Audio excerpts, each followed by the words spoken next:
Assalamualaikum, selamat malam pemirsa. Bagaimana kabar Anda hari ini? Senang sekali saya Alam Perdana kembali hadir menjumpai Anda dalam program Berita 5. Hari ini tim redaksi Berita 5 sudah menyiapkan berita-berita menarik untuk Anda simak selama 30 menit ke depan. Dan berikut kami hadirkan Berita 5 selengkapnya.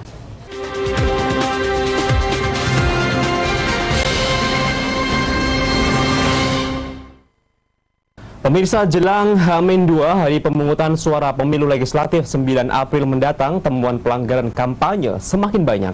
Menurut Ketua Panwaslu Kabupaten Pati, Suyoto, setidaknya ada 3 pelanggaran selama masa kampanye Pileg kemarin. Memasuki masa tenang dalam tahapan pemilu legislatif 2014, setidaknya Panitia Pengawas Pemilu atau Panwaslu Kabupaten Pati mencatat 3 pelanggaran selama masa kampanye kemarin. Pelanggaran tersebut diantaranya adalah pemasangan alat peraga kampanye yang tidak sesuai aturan, pelaksanaan kampanye terbuka yang tidak meminta STTP atau surat tanda terima pemberitahuan dari Panwaslu, dan penyertaan anak-anak dalam kampanye. Hal tersebut diungkapkan Ketua Panwaslu Kabupaten Pati, Suyoto, usai melakukan rapat koordinasi bersama Panwascam se-Kabupaten Pati di kantornya. Namun Suyoto juga menyatakan semua pelanggaran tersebut belum mengarah ke ranah hukum pidana. Untuk pelanggaran yang mengarah ke pidana memang belum ada temuan atau laporan. Tapi kalau yang temuan dari Panwas hanya sebatas mengenai APK yang pemasangan tidak sesuai dengan aturan perundangan yang ada. Juga dalam pertemuan terbatas untuk kampanye yang tatap muka, belum adanya STTP, surat tanda terima. Memasuki masa tenang ini, Suyoto juga meminta kepada seluruh calon legislatif dan partai yang akan bertarung 9 April nanti untuk tetap mematuhi ketentuan yang ada.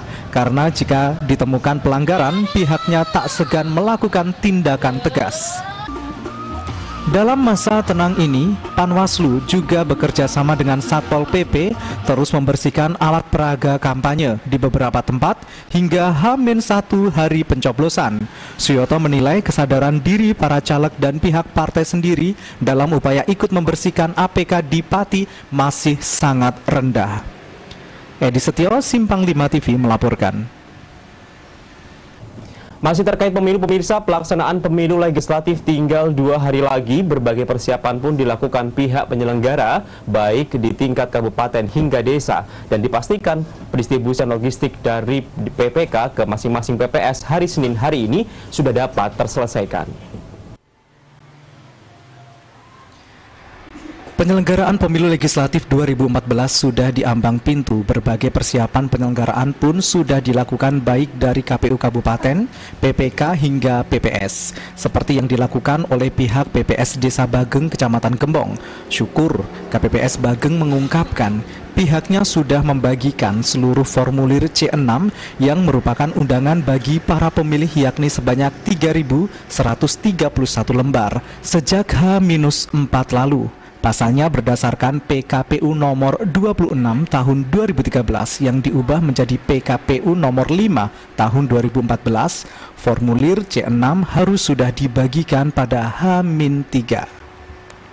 Meski sebelumnya sempat mengalami kekurangan formulir C6, namun berdasarkan rapat kesepakatan bersama, kekurangan tersebut akhirnya difotokopi. Terkait kebutuhan logistik dari PPK, pihaknya memastikan hari Senin ini keseluruhan logistik yang meliputi peralatan coblos dan sebagainya akan selesai didistribusikan ke PPS hari ini. Untuk pendistribusian logistik pemilu, rencana hari ini dari BPK didistribusikan ke PPS. Untuk C6 saat ini sudah dibagikan ke pemilih, kan ada aturan bahwa C6 itu harus dibagikan H-3. Pihaknya berharap agar dalam pendistribusian logistik dari PPK ke PPS tidak mengalami kerusakan maupun kekurangan jumlah, agar dalam pendistribusiannya ke masing-masing TPS tidak mengalami kendala maupun keterlambatan. Aris Kurniawan, Simpang 5 TV melaporkan. Pengiriman kotak suara ke seluruh PPS di Kabupaten Pati telah dilakukan seperti di Kecamatan Winong Kidul. Pengiriman kotak suara ke 30 desa dilakukan pada hari Sabtu dan Minggu. Jelang pemilu legislatif pada Rabu 9 April 2014, berbagai persiapan telah dilakukan oleh pihak KPU, Panwaslu, dan Panwascam, termasuk pengiriman kotak suara di Kecamatan Winong Kidul. Pengiriman kotak suara ke PPS di 30 desa sudah dilakukan pada hari Sabtu dan Minggu kemarin. Pengiriman dilakukan selama 2 hari. Hari pertama pengiriman dilakukan di area Winong bagian selatan, sedangkan hari kedua dilakukan pengiriman ke wilayah Winong bagian utara. Ditemui di sela-sela kegiatan, Sarwi selaku komisioner PPK Winong menjelaskan pengiriman kotak suara diawali dari wilayah Kecamatan Winong bagian selatan dengan jumlah 14 desa dan dilanjutkan pada Minggu pengiriman kotak suara di seluruh PPS di wilayah Kecamatan Winong bagian utara dengan jumlah desa 16. Ini dimulai sejak kapan, Pak? Sejak hari Sabtu. Hari Sabtu kemarin? Sabtu kemarin, ya. Oh, desa apa aja, Pak? Kita kemarin sudah ambil desa yang wilayah selatan Winong. Jadi ada 14 desa. Nah, sekarang untuk menginjak desa yang kecamatan ke arah utara. Dalam penjelasannya, Sarwi menambahkan, tidak ada kendala pengiriman kotak suara ke seluruh PPS di Kecamatan Winong Pati. Pihaknya berharap pelaksanaan pemilu legislatif dapat berjalan lancar, kondusif, dan sukses. Iis Haryanti, Simpang 5 TV melaporkan. Pemirsa, tetaplah bersama kami, informasi lainnya akan kami kabarkan, di antaranya musim panen padi kali ini di Desa Mejobo turun secara drastis. Lalu apa yang menyebabkannya? Informasi selengkapnya tetaplah bersama kami.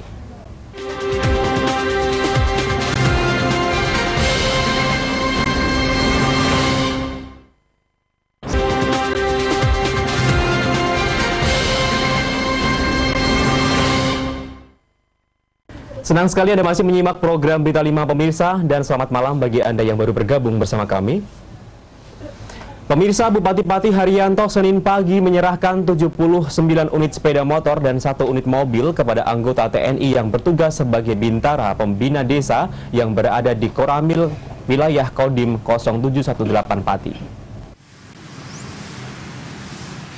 Sebanyak 79 sepeda motor dan 1 mobil diserahkan Bupati Pati Haryanto kepada bintara pembina desa yang berada di masing-masing Koramil di wilayah Kodim 0718 Pati. Bantuan kendaraan operasional ini merupakan bantuan yang diserahkan dari pemerintah pusat kepada Mabes TNI dan diteruskan ke masing-masing Kodim se-Indonesia. Dalam sambutannya, Bupati Pati Haryanto berharap dengan adanya kendaraan operasional ini diharapkan dapat membantu tugas kedinasan personil TNI, khususnya dalam rangka pengamanan negara dan menjaga kedaulatan NKRI di wilayah Pati. Apalagi penyerahan kendaraan operasional ini mempunyai momentum yang sangat tepat dengan adakan diselenggarakannya pemilihan legislatif tanggal 9 April mendatang. Endi Sumardiono, Simpang 5 TV melaporkan. Kita beralih ke Kota Kudus. Musim panen padi yang saat ini diperoleh petani di Desa Tenggeles, Kecamatan Mejobo, tidak seperti tahun lalu karena diserang hama wereng dan suntup atau ulat padi, mengakibatkan hasil panen padi kali ini anjlok drastis. Banyaknya jenis hama yang menyerang tanaman padi milik petani Desa Tenggeles, Kecamatan Mejobo Kudus, mengakibatkan petani mengalami gagal panen. Adapun jenis hama yang menyerang tanaman padi petani seperti hama wereng, suntup atau ulat padi, dan hama tikus. Alhasil panen kali ini jumlahnya anjlok hingga 80%. Hamidin, salah satu petani desa setempat, mengatakan panen kali ini gagal akibat serangan hama wereng, suntup atau ulat batang padi, serta banyaknya tikus. Hamidin menambahkan, panen tahun lalu 1 petak sawahnya mampu memperoleh 50 karung, dan panen kali ini hanya mendapatkan 11 karung saja. Panen untuk tahun ini tuh berhasil apa enggak, Pak? Enggak berhasil, Pak. Kenapa itu, Pak? Banyak hama. Hamanya itu apa aja, Pak? Hamanya itu ular kecil masuk di batang atau itu wereng. Wereng. Ya. Meski sering kali diobati, hama tersebut hanya hilang untuk sementara waktu. Oleh karena itu, untuk musim tanam selanjutnya, petani berencana akan menanam semangka karena selain perawatannya lebih mudah, hasilnya diperkirakan akan lebih menjanjikan. Iis Haryanti, Simpang 5 TV melaporkan. Menjelang pemilu legislatif, suasana perpolitikan memang kian memanas di tengah masyarakat. Beredar isu politik uang dan isu masalah golput. Menanggapi hal tersebut, salah satu perkumpulan di Pati mengajak masyarakat untuk menggunakan hak pilihnya serta tegas menolak iming-iming politik uang atau money politik.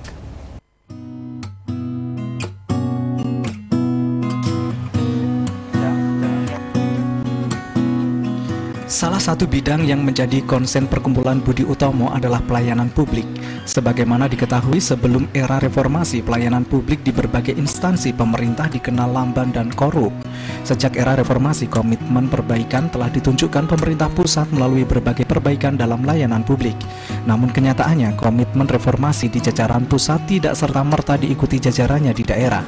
Karena itulah anggota yang tergabung dalam perkumpulan Budi Utomo berkomitmen untuk mengawal reformasi di bidang pelayanan publik, diantaranya dalam pengurusan SIM, STNK, surat tanah, dan lain-lain.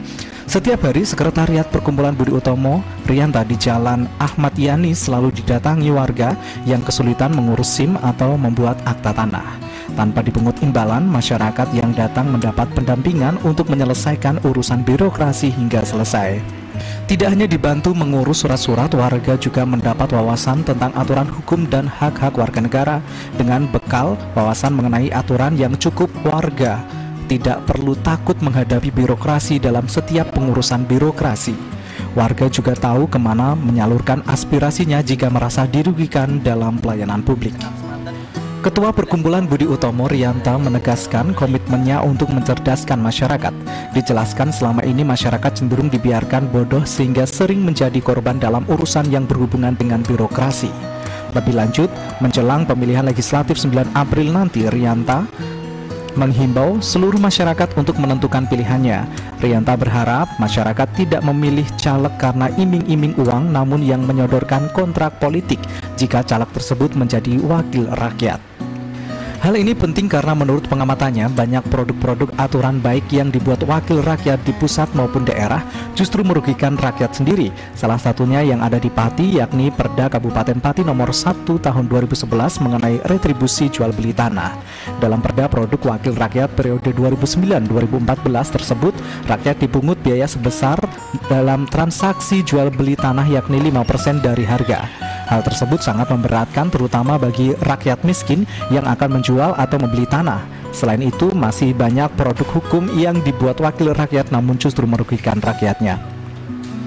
Selain itu, yang selama ini sudah menjadi rahasia umum adalah banyaknya wakil rakyat yang memotong dana bansos, aspirasi, dan dana bantuan lain hingga 70%.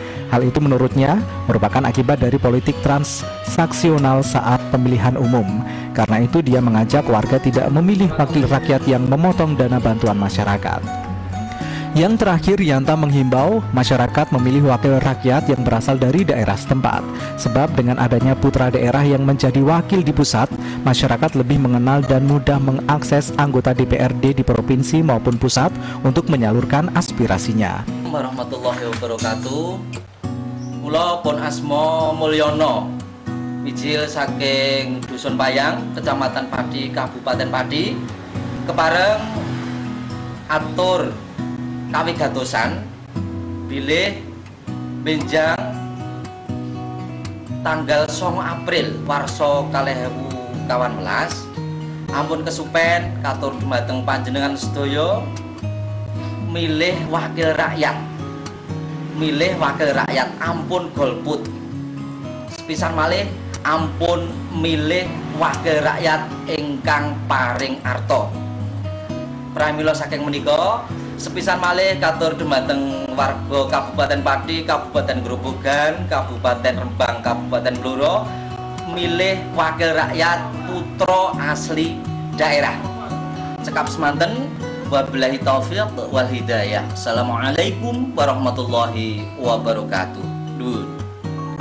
Sementara itu, Mulyono, anggota Perkumpulan Budi Utomo, pun mendukung penuh ajakan kepada masyarakat tentang anti-money politik jelang penyelenggaraan pemilu legislatif ini. Saya mengajak kepada warga masyarakat, khususnya yang tergabung di dalam Perkumpulan Budi Utomo maupun Pergerakan Budi Utomo, untuk saling selalu melakukan tolong-menolong, kemudian bantu-membantu yang tanpa pamrih, artinya berbuat sesuatu menolong pada warga masyarakat yang memerlukan dan tidak mengharapkan imbalan apapun, agar masyarakat ini menjadi sembuh. Dan yang tidak kalah pentingnya, saya menghimbau kepada warga masyarakat apabila tertarik dengan perkumpulan dan pergerakan Budi Utomo, bergabunglah. Jadi bergabunglah agar ada suasana-suasana sosial yang harmoni, kemudian ada suasana-suasana yang saling tolong-menolong maupun saling gotong royong. Meskipun baru 3 tahun berdiri, Perkumpulan Budi Utomo telah banyak membuat perubahan di berbagai sektor kehidupan masyarakat. Dengan perjuangan tanpa henti, Rianta berharap ke depan masyarakat semakin kritis akan hak dan kewajibannya sebagai warga negara sehingga tercipta tatanan masyarakat yang harmonis, sejahtera, dan beradab. Aris Kurniawan, Simbang 5 TV melaporkan. Masih ada satu segmen terakhir untuk Anda simak, tetaplah bersama kami di dalam program Berita 5.